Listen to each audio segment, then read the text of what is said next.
Hello, thank you for taking the time to watch this webinar. My name is Alison Ensor and I'm a partner at Foreman's LLP. Foreman's is a chartered accountancy practice specialising in helping the self-employed to maximise their earnings while staying compliant. I hope this webinar proves useful and answers some, if not all, of your queries. We are going to take a look at the trading options for locums and what are the main advantages and disadvantages of those options. We're also going to explore what tax allowable expenses are available and what you should be claiming. Looking at the trading options for locums, there are two main ways to trade. Firstly, as self-employed, and secondly, through a limited company. There is a third method, which is the umbrella payroll company, but I don't propose to go through that during this webinar. You can work both through a limited company and as self-employed at the same time. You would need to account to HMRC for the income that you receive from both sources. The average freelancer actually earns twice that of an ordinary employee within the UK. The UK market is moving more and more towards using locums, self-employed and freelancers. The advantages to the employer are obvious.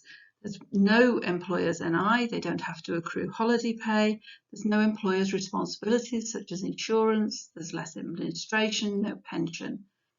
They have a flexible workforce that they can pick up and use as and when they want to. The locum can use this to their advantage by making sure that the work that they're doing fits in with their work-life balance. What you need to consider is what is the best way for you to trade. You may be working as an employee under PAYE at the moment, or you may be working as a sole trader or even have your own limited company. But is that the best option for you? An employee, as we're all aware, works a certain number of hours every week, every year, and gets paid a certain rate. Before they receive that money as net salary, the employer will remove the tax and national insurance and pay it over to HMRC. The advantages of being an employee are twofold. Firstly, job security. As economies have evolved, this has become less and less of a factor. And as we've seen in the recent pandemic, there have been a number of redundancies that we wouldn't have expected.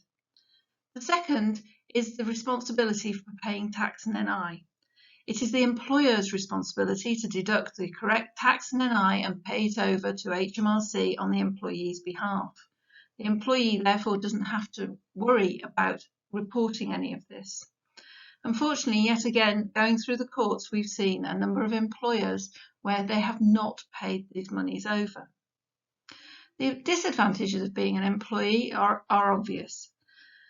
The lack of freedom, flexibility, independence and autonomy. As an employee, you are told what to do, when to do and how to do it. That is the advantage of being a self-employed person. You take responsibility for yourself. Let's look at the first option for being self-employed, sole trader. As a locum, you can be a sole trader, but what does that actually mean? Well, what it is the business entity is owned by you and run by you, with no legal distinction between the owner and the business. You are the business. You are entitled to keep all the profits once all taxes are paid and all expenses deducted. As a sole trader, you still get paid for the hours that you work at the rate that you have agreed with the person that you are working for. However, the difference is that you receive that money gross. It is then your responsibility to pay any suppliers and also to calculate your tax and national insurance and pay that over to HMRC.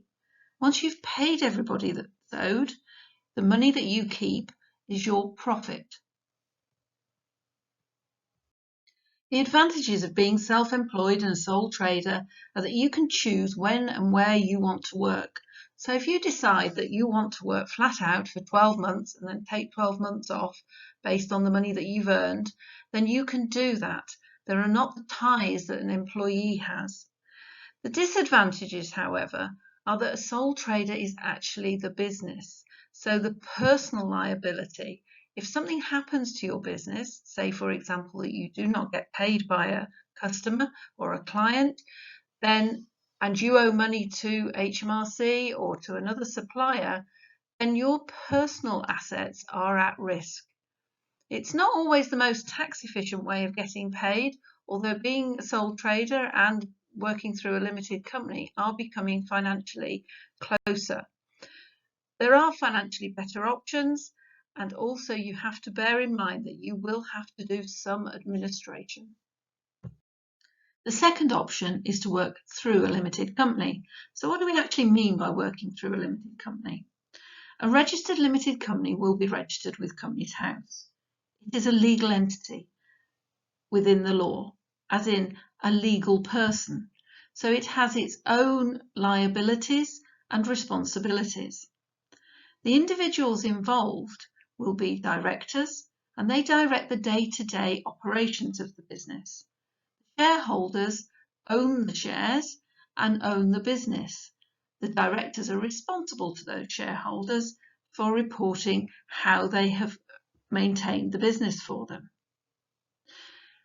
You can have one director and one shareholder, but that director can be a shareholder and the shareholder can be a director, or they can be individual people. To get paid through the limited company, you still have to go out and work, and you get paid the hours and rates that you've agreed with the end client or the agency. However, you've now got the company in between yourself and the who you're working for. The agency or the client pay over the monies to the company. The company then pays any expenses, suppliers, etc., and also pays the director a salary.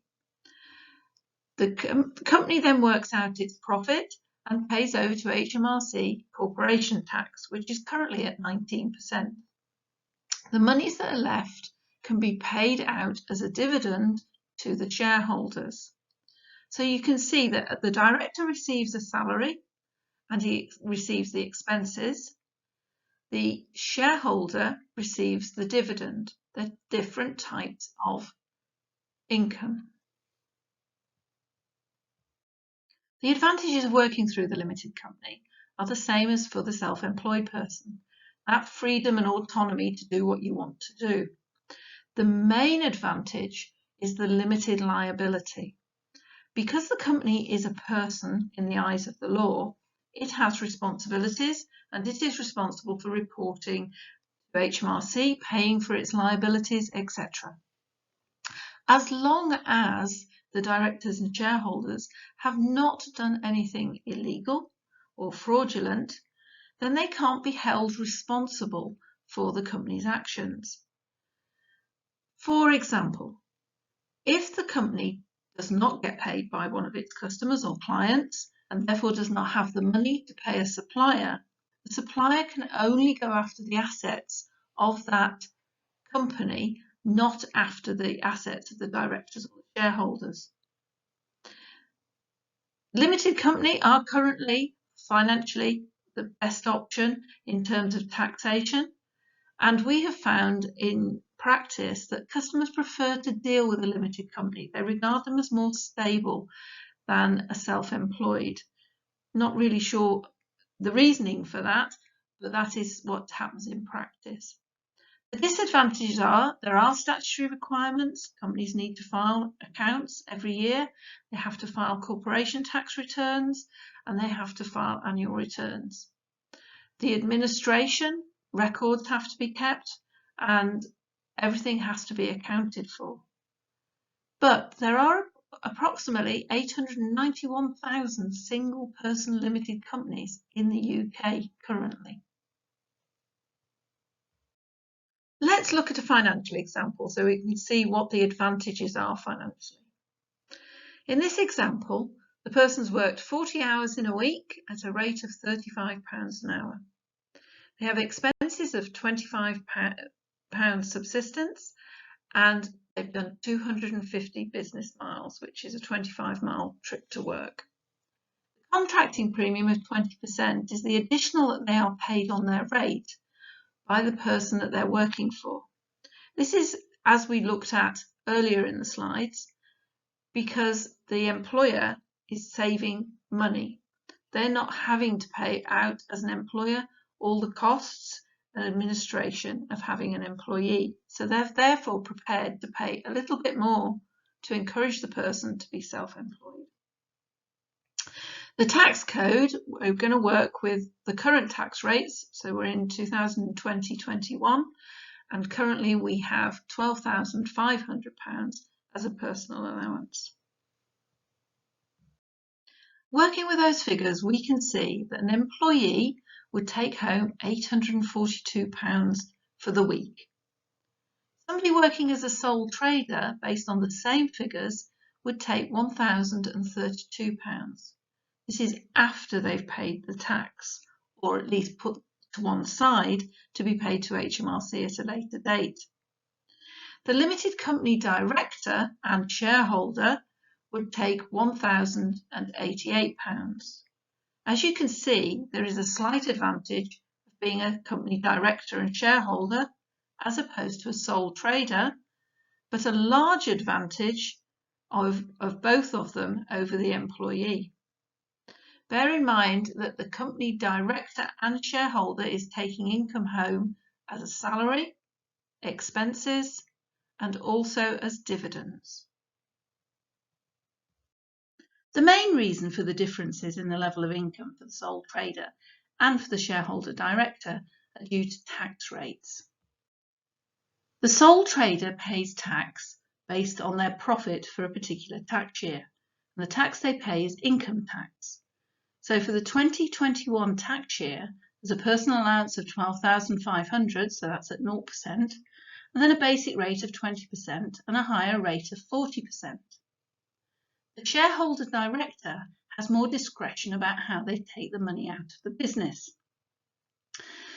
The shareholder takes dividends. These dividends are taxed at a different rate to income tax. The personal allowance is still £12,500, but there's an additional dividend allowance of £2,000 at 0%. The basic rate is then 7.5% and the higher rate 32.5%. Obviously lower rates than the income tax. Although the dividend tax rates are obviously lower, and that is the most efficient way of taking the money out of the business, we would normally recommend that a director also takes a salary.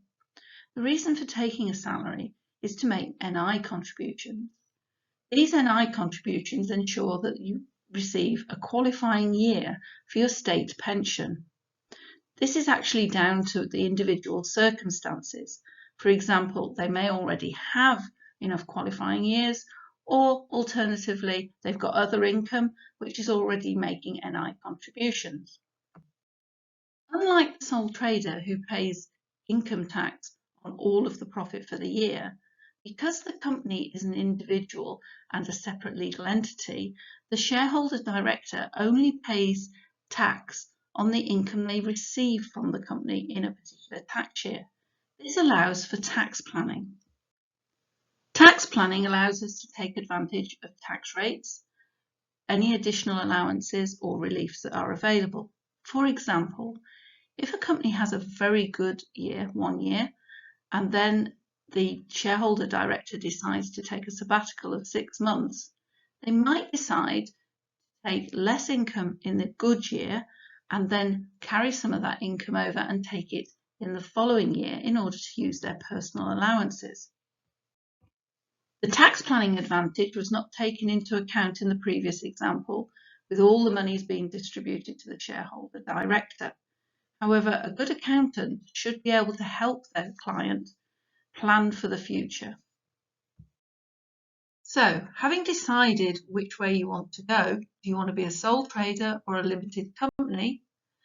Then how do you go about setting those up? If you want to work as a sole trader, you must register as self-employed with HMRC.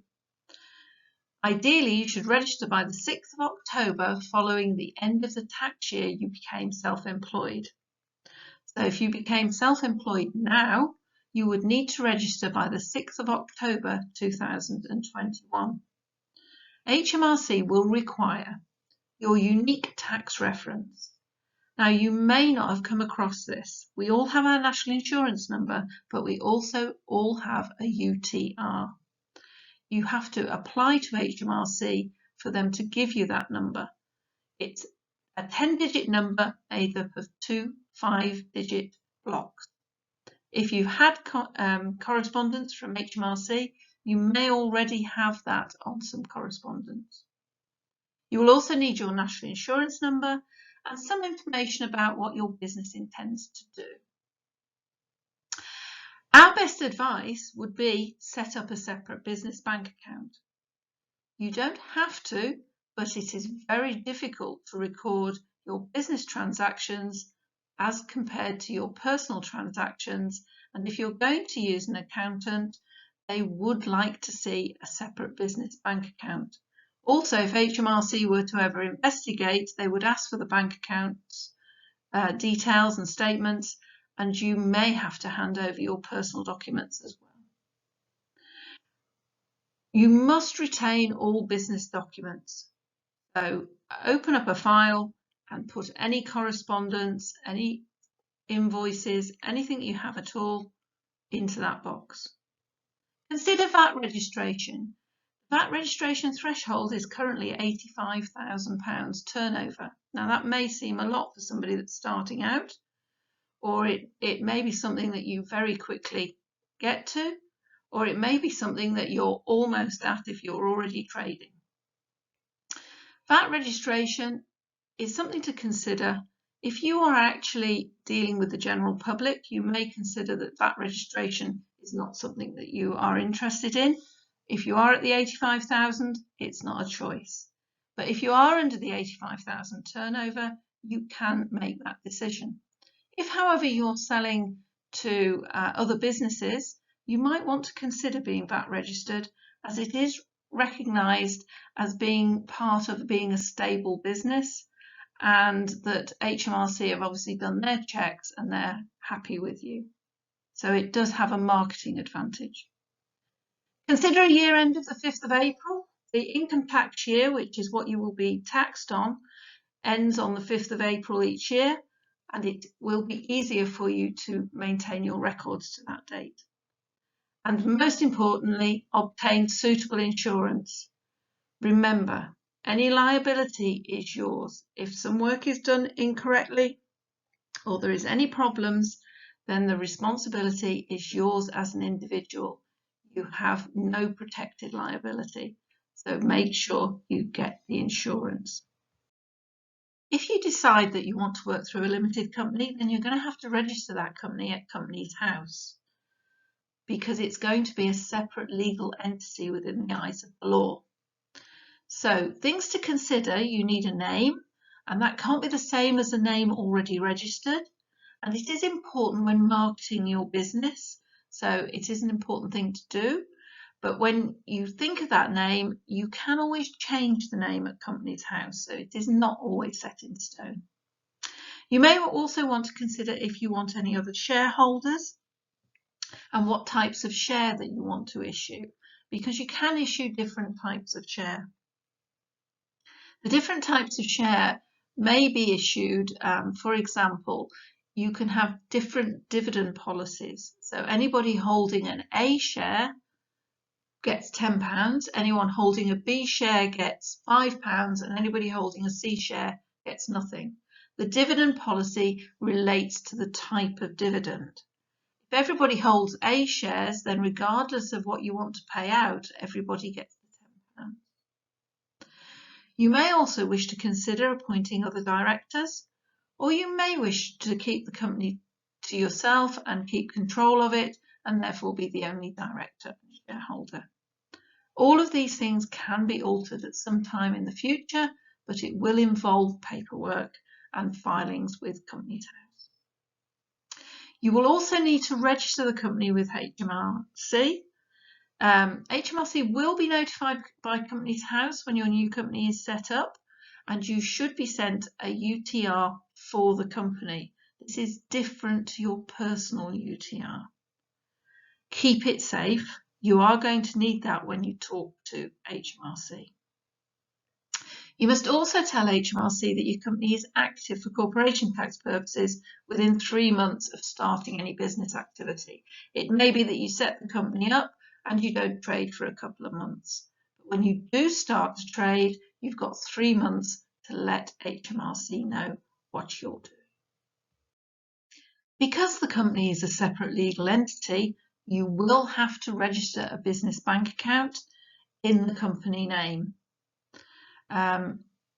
so that you can trade.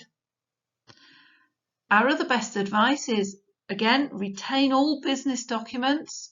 So make sure that you keep everything safe. Consider VAT registration for the same reasons as the self-employed.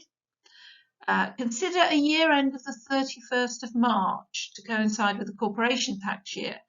The corporation tax, remember the company pays corporation tax, not income tax.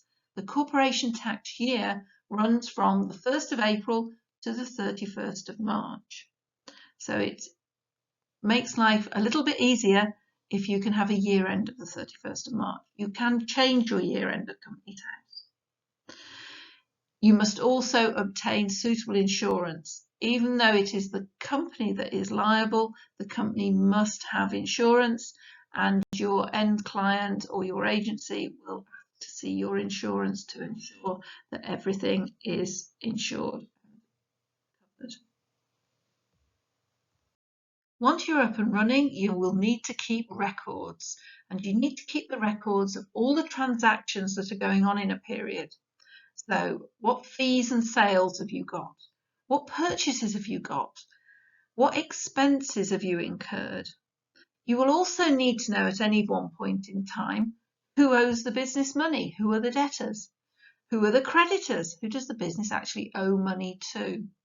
The best piece of advice is to keep it simple. Record keeping is also referred to as the bookkeeping of the business.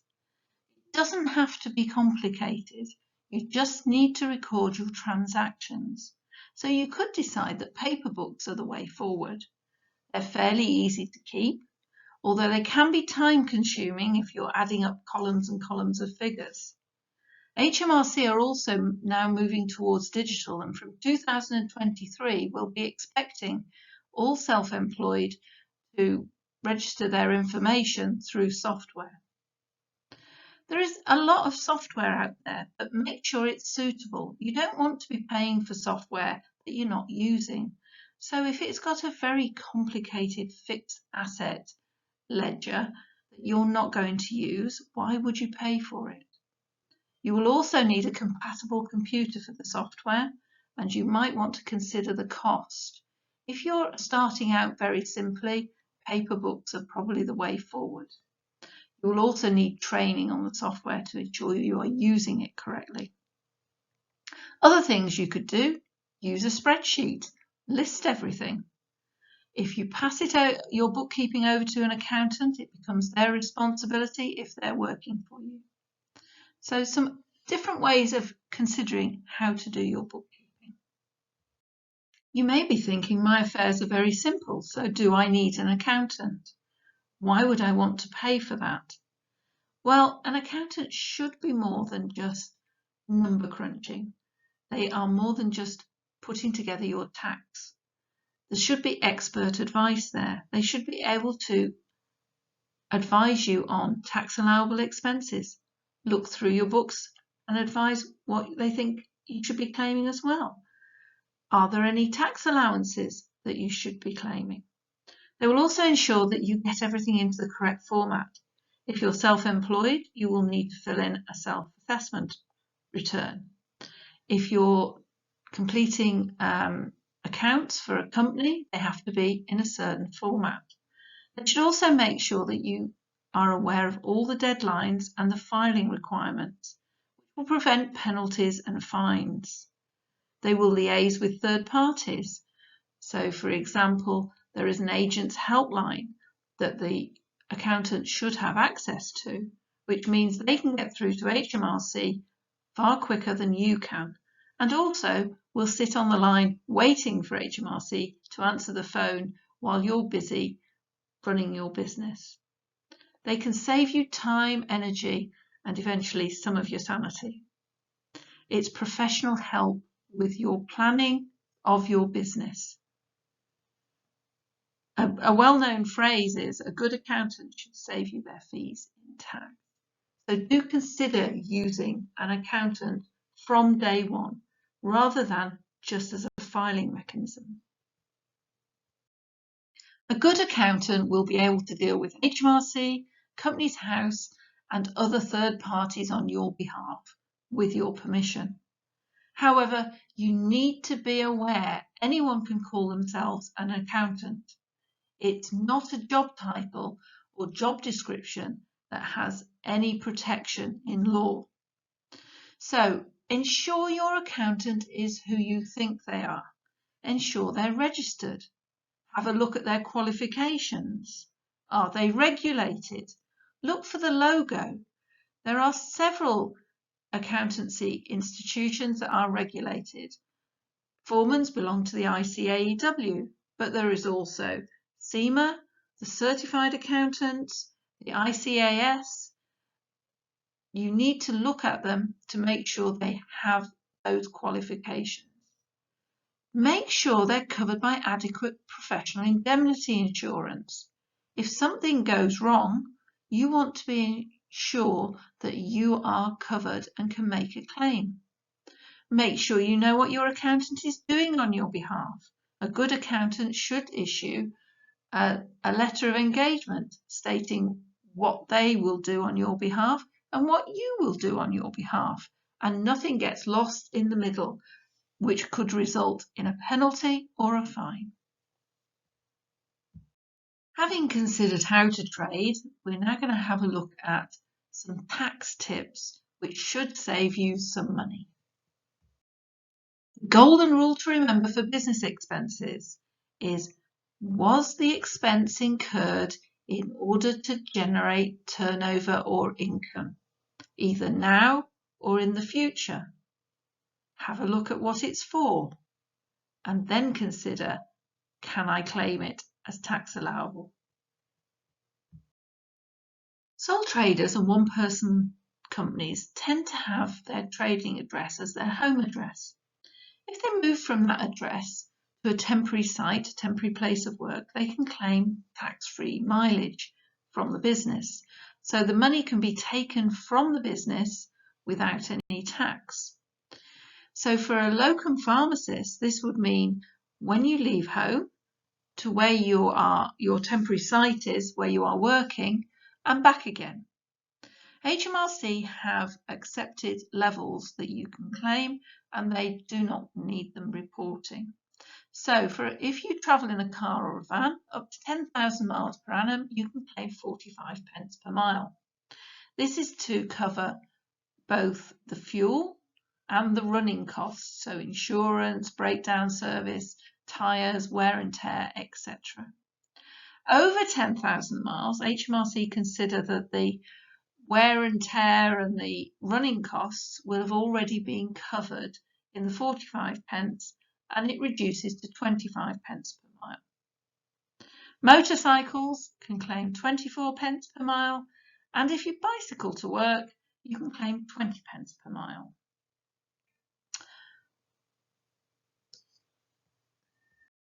HMRC also have tax-free subsistence levels that they are approved. So subsistence is from the time you leave your base, again that trading address, to return to your base. So if you are away for more than 5 hours, you can claim £5 with no receipt. If you're away for more than 10 hours, you can claim £10 with no receipt. If you have actual receipts and they are more than that, or you would prefer to claim the receipts, you can claim the receipts. You cannot claim both. You have to keep records both for the mileage and for the subsistence, date, time, and where you went. If you've been reimbursed business expenses at less than the HMRC approved rates, for example, 30 pence instead of 45 pence for your mileage, then you may want to claim some tax relief. You can either claim on your self-assessment, Or if the claim is less than £2,500, you can claim online through the government gateway. If, on the other hand, you have been paid, for example, 60p instead of 45p, then the additional 15p would actually be taxable and should have been shown on a P11D from your employer. The expenses that a sole trader can claim, as opposed to a company director, are slightly different.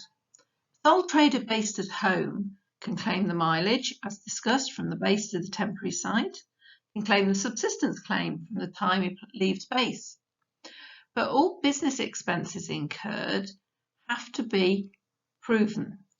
So, although they are their own boss, they can authorise their own expenses, they have to prove what is personal and what isn't. And that can be difficult, for example, on a telephone.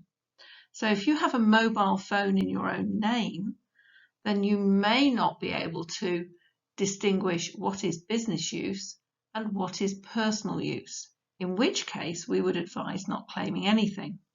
Because if you pay for personal use through your business, then that starts to become taxable. A director of a limited company, however, is more able to prove that they are business expenses because they should be invoiced to the company. Remember, the company is a separate legal entity. So anything that is bought in the name of the company belongs to the company. The director, therefore, just has use of it. So, for example, if the director needs a new laptop, then the company could buy that and he can use it. If the company has a mobile phone and the director has use of that, then HMRC consider any personal use, provided it isn't excessive, and nobody has actually defined what excessive is, provided it isn't excessive, then there is no benefit in kind. There is no extra tax charge for personal use. So it is a bit easier to decide what is a company business expense and what is a personal expense. One thing we have to look at for tax allowable expenses, are they relevant? So, for example, is the training relevant? So if a pharmacist goes and does a pharmacy management course, that would be relevant if they were going to work as a pharmacy manager. If an IT consultant went and did a pharmacy management course, would that be relevant? Well, it could be. If the IT consultant was looking at specialising or writing programs for pharmacies. Similarly, subscriptions. Is the subscription relevant? So if you have a subscription to the General Pharmacy Council, that would be relevant. But would an ICAEW subscription be relevant? Well, it would be if you were an accountant in a pharmacy or for a pharmacy company. Similarly, clothing, we have to look at, do you actually need it? So health and safety equipment, very prevalent at the moment. Is it needed? Well, in most cases, yes. Uniform. Is it a uniform? Has it got a logo on it? Does it have a name? Or is it just a t-shirt? Laundry allowance. Well, why would you need laundry allowance? Are you working in a particularly dirty environment where the washing has to be done separately? So these are all things that you need to look at and consider. There's no black and white with tax allowable expenses. It's a case of, can you argue that it is relevant to the business and help generate that turnover? Whether some expenses are tax allowable has been argued through the courts, where certain people have tried to claim them and HMRC have argued they're not allowable. For example, entertaining. If you are entertaining a client or a supplier, should that be allowable for tax purposes? It's allowable in the accounts of the company or the business, but is it allowable for tax? The answer is no. Entertaining is not allowable. So if you take everybody down to the local cafe for a coffee, then that is not an allowable expense. Similarly, gifts. But gifts are allowable if there's a conspicuous advert for the business. So the name of the business has to be on it. So for example, pens, we've all seen those with company names and logos and things on. They would be allowable. They are a gift. But food, drink, tobacco, or anything that is the equivalent of money is not. You cannot allow that. So it's not allowable for tax, but you can put it through the accounts of the business. Another area which is a good example of tax allowable expenses is sponsorship. Sponsorship's not allowable if the sponsor receives tickets or other benefits from it. But if it's purely for marketing purposes and the sponsor doesn't receive anything, then it is allowable. So there's a very grey area where you have to look quite deeply at what some of these expenses are. Finally, I want to take a quick look at self-assessment tax returns. These are a return that, regardless of whether you are working through a limited company or whether you are self-employed, you should be completing. The first thing to say is not everyone needs to complete a self-assessment tax return. You do need to complete one if your tax affairs are complicated, and there are certain categories of individuals who must, which includes the self-employed and company directors, also trustees and anyone in receipt of foreign income. But the self-employed and company directors are where you as a locum will sit. The advice is for anyone else, if their income is greater than their personal allowance, they possibly need to look at one. And for 1920 and the current tax year 2021, that personal allowance is 12,500. Beware, it is a self-assessment tax return, so it is your responsibility to know whether you need to file one, and it is also your responsibility to complete it. HMRC's computer systems are improving all the time, and that information that is reported to them, they are getting better and better at checking using computer systems. So it needs to be correct. There are fines and penalties if you do not complete. Self-assessment tax returns are annual, and the tax period runs from the 6th of April to the 5th of April. So the latest tax year that is completed was the 6th of April 2019 to the 5th of April 2020. The filing deadlines are, if you file on paper, which some people still do, you must file by the 31st of October following the end of that tax year. So for 2019-20, you'd be expected to file on paper by the 31st of October 2020. The online filing date is the 31st of January following the end of the tax year. So for 2019-20 again, we would be looking to file by the 31st of January 2021. You don't have to wait till those deadlines, you can file earlier. Any tax that's due on the tax returns is also due by the 31st of January. So for 1920, the tax would be due to be paid by the 31st of January 2021. Hopefully that whistle-stop tour has given you an insight into the different trading options and has provided some information for you to go away and look at the way you are trading or the way you might want to trade, or has given you reassurance that the way you are trading is what you want to do. Obviously, everybody is different and wants different things from life and from their business, but that should give you a basis to have a look at what is going on. I have included a few links that you might find useful.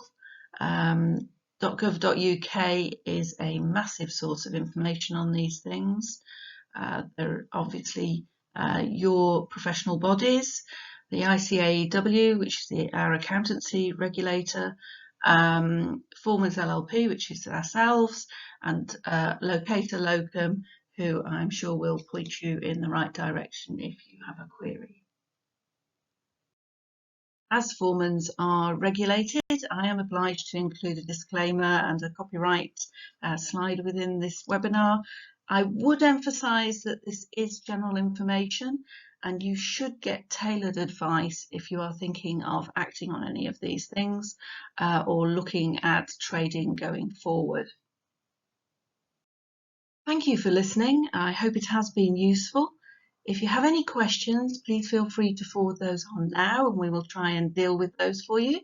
Alternatively, if you want to get in touch at another more convenient time, please contact us then. Our contact details are on the next slide and available from Locator Locum, or just find us on the web. We'll be more than happy to help with any queries you have. I look forward to hearing from you.